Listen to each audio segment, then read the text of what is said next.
आप देख रहे हैं देश के नंबर 1 चैनल के नंबर 1 शो कच्चा चिट्ठा को। रूस यूक्रेन महायुद्ध पिछले साल मार्च में ही खत्म हो गया होता अगर जेलेंस्की ने पलटी नहीं मारी होती। दरअसल रूस के राष्ट्रपति व्लादिमीर पुतिन ने जेलेंस्की का कच्चा चिट्ठा खोलकर रख दिया है। लंबी खिंचती महाजंग के लिए जो लोग पुतिन को जिम्मेदार मानते हैं उन्हें आज पुतिन को जरूर सुनना चाहिए। तुर्की की राजधानी इस्तांबुल में एक समझौता होता है। पुतिन राजधानी कीव से सैनिक घेरा हटा लेते हैं, लेकिन बदले में जेलेंस्की का जो एक्शन होना चाहिए, जेलेंस्की को जो एक्शन लेना चाहिए वो लेते नहीं है। जेलेंस्की जुबान से पलट जाते हैं।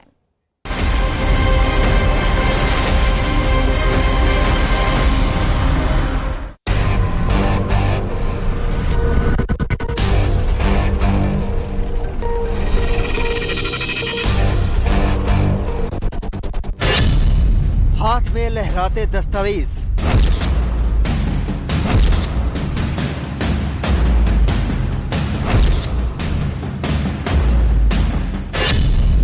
सामने गोल टेबल वाले कुर्सियों पर बैठे नेता,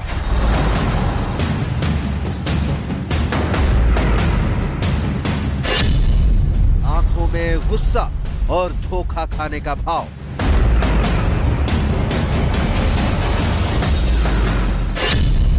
पुतिन प्रचंड रूप में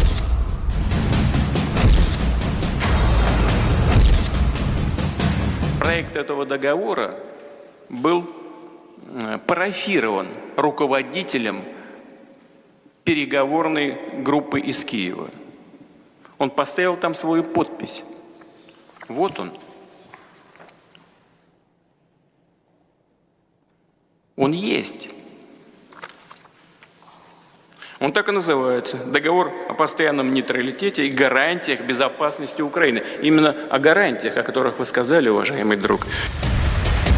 इस कागज को रूस के राष्ट्रपति व्लादिमीर पुतिन जिसे दिखा रहे हैं वो अफ्रीकी देशों के नेता हैं। रूस यूक्रेन युद्ध का अंत परमाणु बम नहीं हो और मामला शांति से सुलझ जाए, इसलिए अफ्रीकी देश के नेता पहले जेलेंस्की से मिले और फिर पुतिन से मुलाकात की। पुतिन यही भी भर पड़े क्योंकि पुतिन जो कागजात दिखा रहे हैं इसमें दर्ज है जेलेंस्की का सबसे बड़ा धोखा, जेलेंस्की का अपनी बात से पलट जाना, जेलेंस्की का रूस को झूठा बताने का आधी हकीकत आधा फसाना। जेलेंस्की के वो राज इस कागज से बाहर आ गए हैं कि मार्च 2022 में कीव का घेरा जेलेंस्की ने बम और बंदूक के बल पर नहीं रोका बल्कि शांति समझौते पर हस्ताक्षर किया। पुतिन की शर्तों को जेलेंस्की ने कबूल कर लिया था, लेकिन इस समझौते की डिटेल आगे क्योंकि यही वो बात थी जिस पर पुतिन ने भरोसा किया और पिछले साल मार्च में कीव का घेरा उठा लिया। आपको याद हो तो चेचन कमांडर रमजान कादिरोव की सेना ने कीव को घेर लिया था। कई दिनों तक जबरदस्त फाइट चली, लेकिन आखिरकार रूस की फौज पीछे हट गई।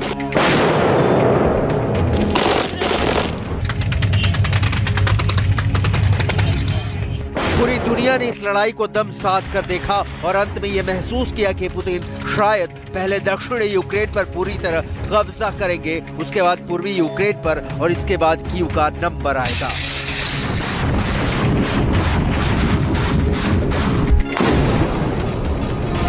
लेकिन असली बात यह नहीं थी कि पुतिन ने रणनीति बदली थी।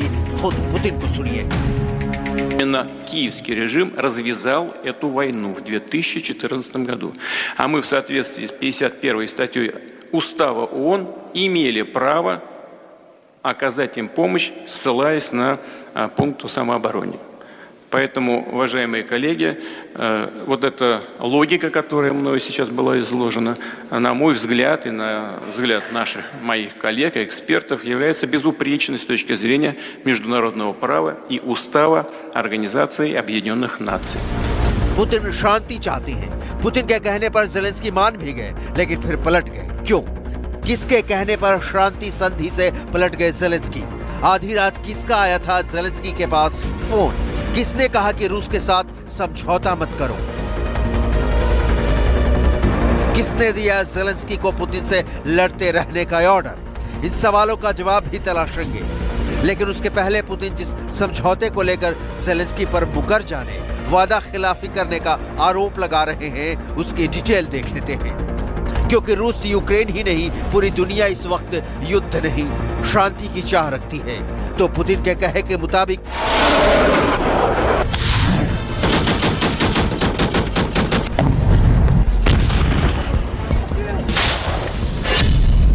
मार्च 2022 में रूस की सेना ने कीव का घेरा डाला।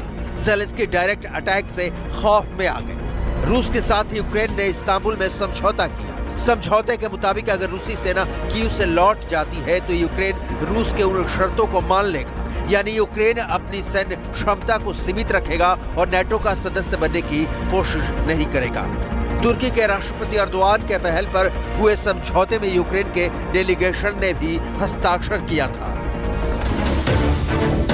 पुतिन के मुताबिक समझौते के बाद जब रूस की सेना यूक्रेन की राजधानी यूक्रेन कीव से वापस लौटी तो यूक्रेन ने धोखा दे दिया, अपनी बातों से पलट गया। पुतिन के पास जो दस्तावेज हैं वो पुतिन की क्रेडिबिलिटी को देखते हुए सवाल के दायरे में नहीं आते। सवाल तो ज़ेलेंस्की का है कि क्यों पलट गए और अब किस आधार पर पुतिन के सामने अपनी साख खो देने के बावजूद श्रांति के बुलबुले छोड़ रहे हैं। ज़ेलेंस्की को सुनिए। Бачили, як пройшов візит делегації лідерів та представників країн Африки, візит в Україну, візит в державу, потім в державу терориста. Делегація мала змогу побачити, хто насправді зацікавлений у мирі, а хто насправді сам по собі війна. Це було дуже чітко. Все, про що говорилося в Україні, було про формулу миру. Пункт за пунктом. Увесь зміст. Все, про що говорилося в Росії, було про війну, про те, як знищувати життя далі. Очевидна річ, немає альтернативи формули миру.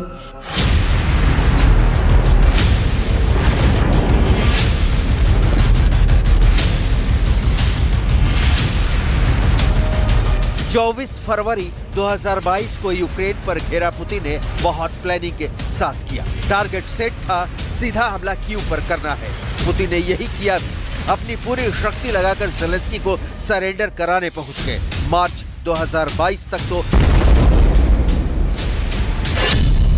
रूस ने राजधानी कीव को 3 तरफ से घेर लिया।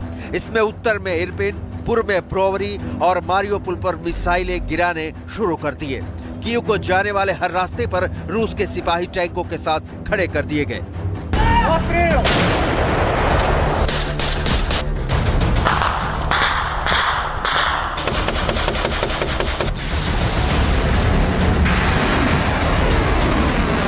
यह वही वक्त था जब ज़ेलेंस्की ने प्राण रक्षा के लिए बंकर का शरण ले लिया, जहां वो अब तक आते जाते रहते हैं और कीव तब से हफ्ते 10 दिन छोड़ दे तो बमों से दहलता रहता था।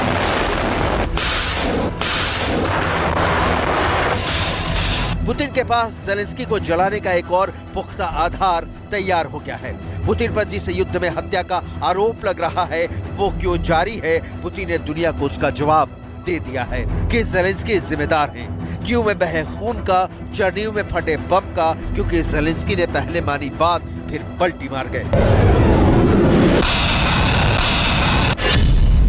समझौते के मुताबिक रूस को यूक्रेन के उत्तरी भाग यानी कीव, सुमी, चेर्निहिव से अपनी सेना हटानी थी। बदले में यूक्रेन को अपनी सेना को 50% कम करना था। इसके अलावा यूक्रेन को एक न्यूट्रल देश बनना होगा। यूक्रेन को दोनों तरफ यानी रूस और यूरोपीय देशों के साथ बेहतर संबंध रखना होगा। इस समझौते को लागू कराने के लिए अमेरिका, चीन, बेलारूस, तुर्की और कुछ अन्य देशों को गारंटी देने वाले के तौर पर चुना गया था। Писано до единиц боевой техники и до личного состава вооруженных сил. Вот этот документ. И он парафирован киевской делегацией. Подпись стоит. Но после того, как мы, как и обещали, отвели войска от Киева, киевские власти, как обычно, делают их хозяева, выбросили это все. सवाल है फिर कौन है जो ज़ेलेंस्की के पीछे से पुतिन पर वार कर रहा है?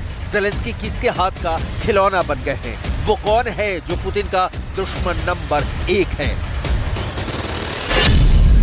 अमेरिका, यूक्रेन, फ्रांस, पोलैंड और जर्मनी भी नहीं। पुतिन का असली दुश्मन है ब्रिटेन।